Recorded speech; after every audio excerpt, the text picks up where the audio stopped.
Alright, so pag-usapan natin yung about sa KRV. So dami ko nababalitaan na marami daw nagbebenta ng KRV sa Kimco KRV Group. Malamang nasa KRV Group ka talagang marami kang makikitang nabebentang KRV dyan. Try mong sumali sa ibang group tulad ng ADB, Click, NMAX. Marami ka rin makikitang nagbebenta ng mga ganun. Natural na maraming magbebenta ng KRV kasi nasa KRV Group ka nga di ba? Tapos sasabihin nyo maraming issue ang KRV.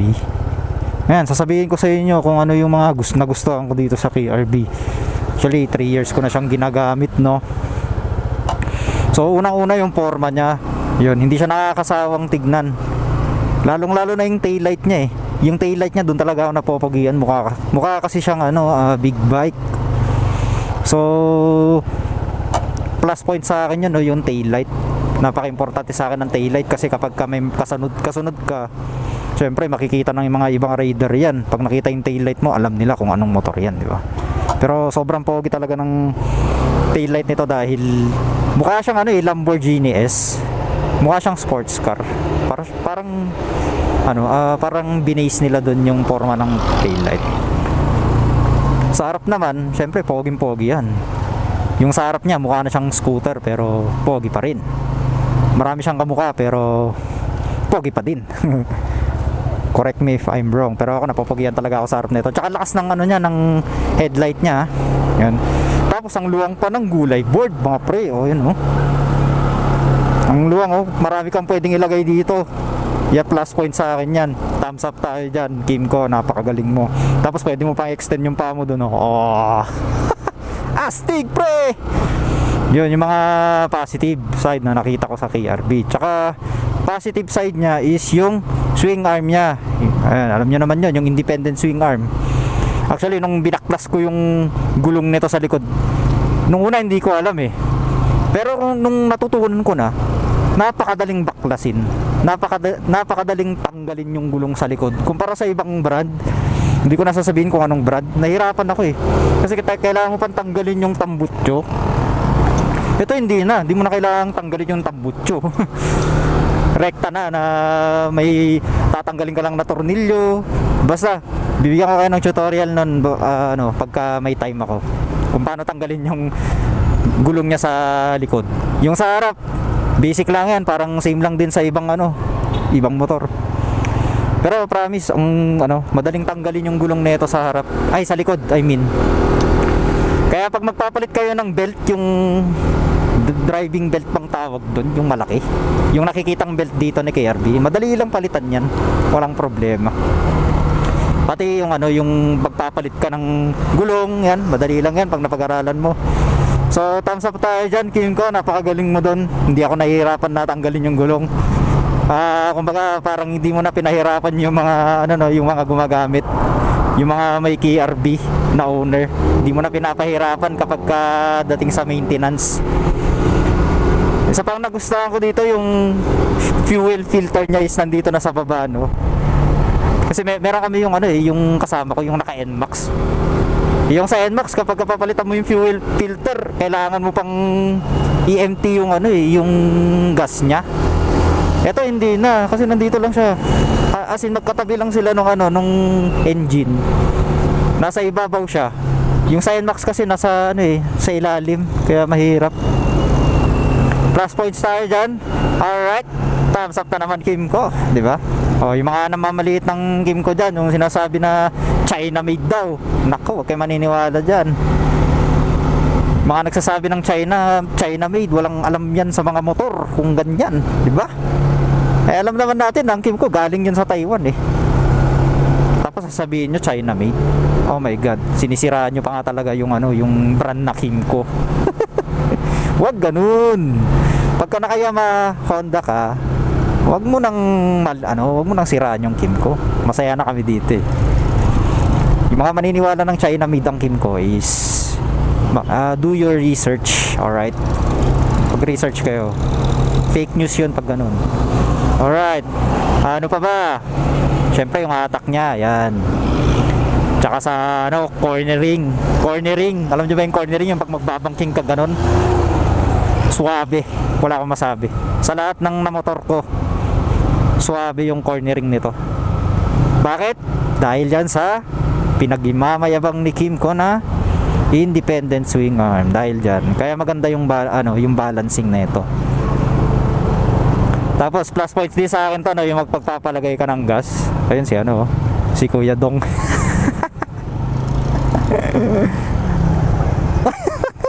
Si Kuya Dong. Ano na yung nasaan na ako? Ito yung plus points tayo sa yung pag magpapagas ka, napakadali, easy access, hindi mo na kailangang tumayo. Pag nagpapagas ka, open mo lang yun, ayan, Chill lang, sarap. Nakakon. bibili ang dog food. Tama na yan, nakarami ka na eh. Wala kang kunin. Sige kuya, ingat. Ayan, si Kuya Dong. Alright, shoutout kay Kuya Dong.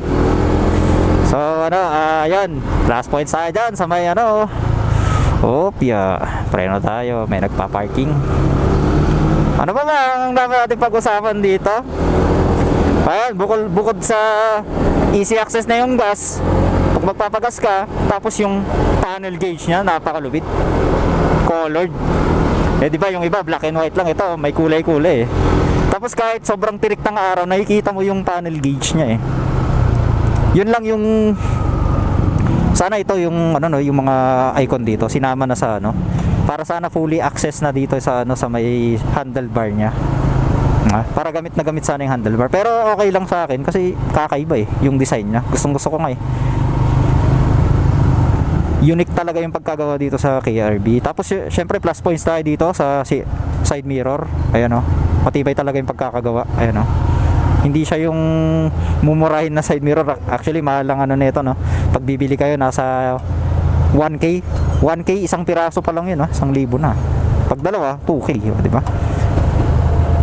Yun, plus points tayo dyan. Syempre ano pa ba? Syempre dual ABS yung kinuha ko. Ayan, plus points tayo dyan sa dual ABS. Tapos may TCS na rin, traction control.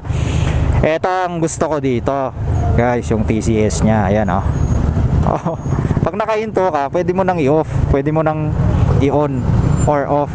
Pero pag umaandar ka, hindi mo na pwedeng hindi mo na pwedeng i-off yung TCS. Pero pag nakahinto ka, pwede mong i-off.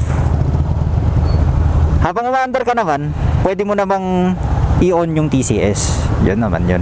Pero maganda dito, pipindutin mo lang siya dito. Yung iba, kailangan mo pang pindutin sa panel gauge, hanapin mo pa eh. Di ba? Hahirapan ka pa eh. Ito, ang lapit yan lang di ba? Astig man. Plus points tayo diyan. Di ba? Dami ng positive side ni ni KRB na nakitaan ko sa kumpara sa ibang motor Hindi ako bias. Actually, sinasabi ko lang yung mga totoo Kasi galing na ako sa sa Click, ADB, NMAX. Ano pa ba? Yun lang. PCX yan. Na-try ko na yung mga yan. Pero the best din naman yung mga yun. May kanya-kanya silang may kanya-kanya silang feature na mapagmamalaki. Alright. Sure. Alright, so ano pa ba? Tsaka yung yung sa CVT nya pala ang liit ng belt. Madali lang linisan yung CVT nito kasi ang liit lang.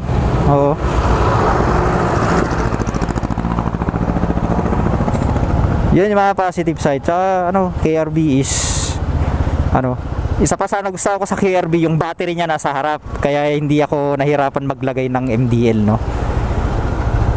Yung battery niya nasa harap guys. Hindi kayo mahihirapang maglagay ng MDL. Ano pa ba? Or ilaw-ilaw, yung tawag doon, yung mga neon lights. Pero bawal na yun. Wag nyo nang lagyan ng mga ganun kasi mainit sa mata sa LTO yun eh. Pero gusto ko dito talaga yung battery niya nasa harap. Hindi katulad sa iba na nasa upuan pa.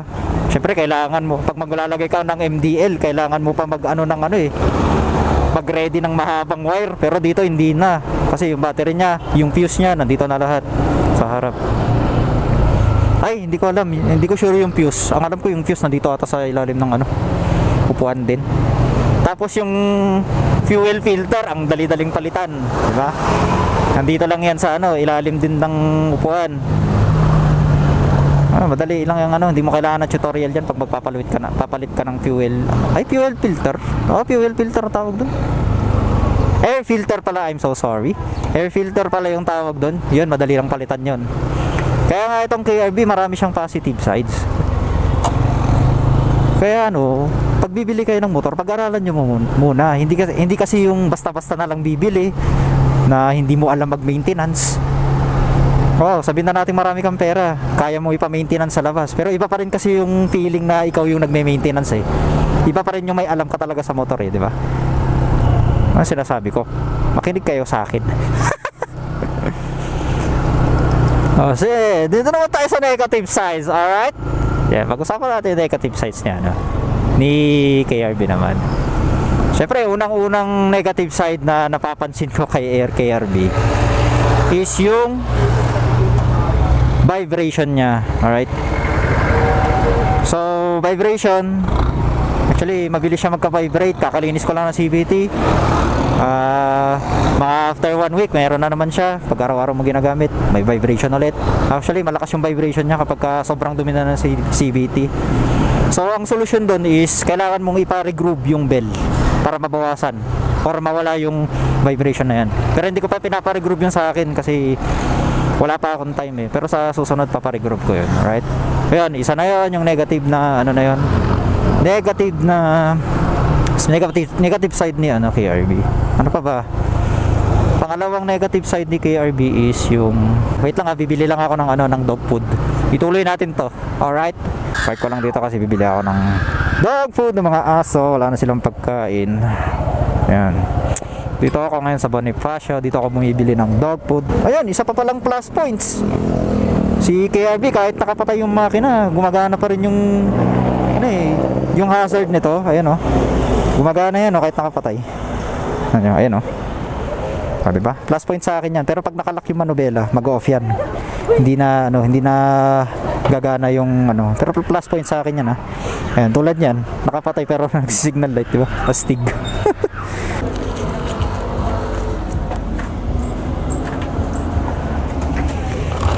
Alright, thank you. So, dito na yung ano. Tingnan ito ah. Siyempre, malaki yung gulay board niyan. Kasyang-kasya yan dyan, no? Panis. Diba? Panis talaga. Alright, so dun tayo sa negative side. So, tapos na tayo sa ano, sa CVT. Yan, issue talaga yan. Halos lahat naman ng motor nagkakaroon ng ano eh, ng vibration kapag di mo nalinisan. Pero ito kasi mabilis magkaroon eh. After mong linisan, mamaya meron na naman mga after 1 week din. Hindi katulad sa iba, umabot na mga 2 weeks, 3 weeks yan. So, CVT, yan ang issue niyan. Sana magawan ng paraan ni ano yan, ni Kimco, no? Pero syempre may mga solusyon naman dyan. So, pangalawa is yung ECU. Yun. Actually, may issue ang ECU. Lalong-lalo na yung mga 2021 model. Ito, 2021 ata ito eh. Alam ko. Kasi 3 years na sa akin. Okay. 2021 model yan, may issue ang ano niyan, ECU. Pero ang kagandahan niyan guys, lalo pag kumuha kayo sa Kimco, may warranty yan. Pag naramdaman nyo na may issue yung ECU, yung ECU kasi kapag sinabing may issue sa ECU, yan yung kunwari nagta-top speed ka na tapos biglang namamatay yung makina, yon ECU yun. Hindi ko alam kung ano pa ba ang issue ng ECU kasi yun yung experience ko eh, yung namatay yung makina niya. Delikado yun eh. Nagta-top speed ka tapos biglang mamamatay yung makina. Wala na siyang power. Paano kung nag-overtake ako at may kasalubong? Tapos may nag-overtake din sa likod ko, edi wala na.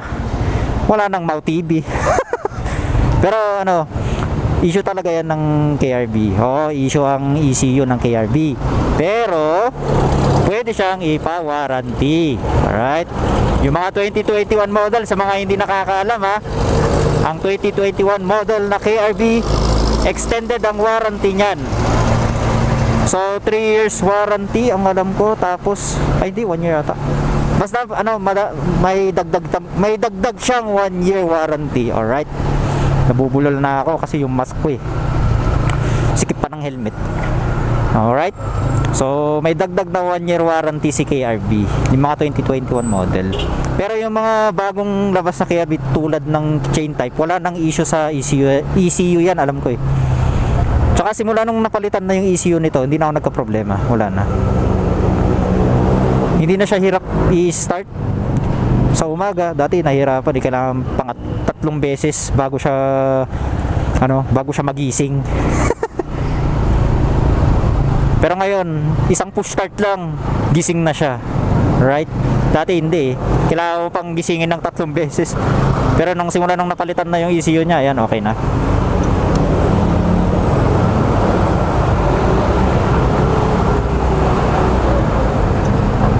Ito ako sa gilid. So yun, pangalawa yun, ano yun ECU na ano ba sinasabi ko? So yun yung mga issue ni KRB. Ano pa ba ang issue ni KRB? Ayan. Ewan ko kung issue sa inyo to, pero sa akin kasi hindi naman, sakto lang. Yun, yung gas niya malakas. So ito sasabihin ko sa inyo 7.2 liters. So kapag ka city driving lang, yung gas niya is umaabot ng 27 to 30 km per liter. So malakas siya sa gas. Pero kapag ka nilong ride mo, tipid siya. Oo, doon ako bilib kay KRB. Kapag ka nilong ride mo si KRB, tipid siya. Umaabot siya ng mga 35 km per liter to 40 km per liter kapag ka naglo-long ride ka. Pero pag city driving, 27 to 30. Yun yung base sa sa observation ko. Based sa observation ko, yun yung na-observe. Based sa observation ko, yun yung nakikita ko, okay? Nabubulol na no? So, ayun yung mga negative ni KRB. Sa akin, hindi naman negative yun, okay lang sa akin eh. Gusto ko nga eh. Lalo pag long ride, tipid nga eh. Yun lang, pag city driving talaga, mararamdaman mo yung lakas ng gas niya, no? Tapos yung ano pa ba, yung parts. Ayan, mahal talaga ang parts ni KRB kasi to eh. Hindi naman to yung basta-basta na scooter lang eh. Syempre, yung parts nito mahal talaga. Mahal yung motor eh, di mahal yung parts. Pero masasabi ko mahal yung parts. Pero sa kanya-kanyang diskarte yan. Sa akin kasi may mga diskarte ako eh. Tulad nung yung center spring. Pinalitan ko ng center spring ng ng RS8 na NMAX, pang NMAX. Pasok naman. Di ba? Tulad mga ganung diskarte ba? Kanya-kanya tayong diskarte kung paano tayo makakatipid. Pero dapat siguraduhin nating matibay yung mga parts na binibili natin. Kumbaga quality pa rin. Pero kapag mga genuine parts kasi ni KRB, mahal talaga eh. Oo, mahal. Pero wag niyo sasabihin walang aftermarket ang parts ng KRB Actually meron yan. Maraming aftermarket ang KRB din. Marami kang pwedeng ilagay na yan, accessories. Okay? So, yun, yung mga negative ni KRB. Ayan, tulad yan, yung mga nailagay ko na ito, may lever guard, di ba? Tapos naglagay rin ako ng winglet. Mga lang ba, yung mga pangpadagdag na accessory lang. Pero kapag genuine, mahal talaga. Yan yung sa negative, isang negative ni KRB. Pero diskarte pa rin talaga natin kung paano tayo makakamura. Mura pero matibay, alright? Kung marunong ka naman talaga at mekaniko ka, malamang makakatipid ka talaga. Kasi alam mo na yung mga mga bagay-bagay na dapat ayusin sa isang motor. Kasi mekaniko ka eh. Tulad ako, hindi naman ako mekaniko pero marunong lang. Okay? So yun yung mga negative ni KRB, no? Actually, sa next maglalagay ako ng yung gusto ko yung side mirror nasa harap na. So ang gagawin ko is, mahal kasi yung bracket niya eh, nasa 2K. Side mirror bracket para sa harap. Front side mirror bracket tatatawag doon. Pero sa akin ang ilalagay ko yung pang NMAX. Kasi mura lang siya eh. Ngayon, diskarte ko na kung paano ko ilalagay. Di ba? Para kakaiba naman. Pero NMAX, yung kinuha ko kay Kenneth, maraming salamat Kenneth. Actually, inisponsoran niya ako nun eh. Binigay niya sa akin. Hindi niya na kasi gagamitin eh. So ngayon, i-check ko kung paano ilalagay yung yung front. Actually, pwede pa bang lagyan ng windshield eh. Siguro Ipopost ko na lang yun yung sa next vlog. Kasi kailangan pa magbutas dito eh. Basta sa next vlog na. Bahala. O yan na. KRB. Yung mga nagsasabing China. Wag kayong ganon. Taiwan made yan. Sinisiraan nyo pa eh. Eh ano naman ngayon kung China made, di ba? Eh lahat naman na ng lahat naman ng mga gamit sa Earth galing na ang China eh. Anyway, hindi ko na kailangang makipagdebatehan sa inyo. Basta ako masaya ako sa KRB ko. Ayan. Yung mga naninira ng KRB dyan, pag-inggit, pikit! Alright, so nandito na ulit ako sa amin. Sheesh. Don't forget to subscribe to my channel. Alright, good vibes lang tayo mga kaibigan. Sheesh. At ayun na nga, nandito na ang dog rice. Ay, dog rice, dog food pala. I'm so sorry, man.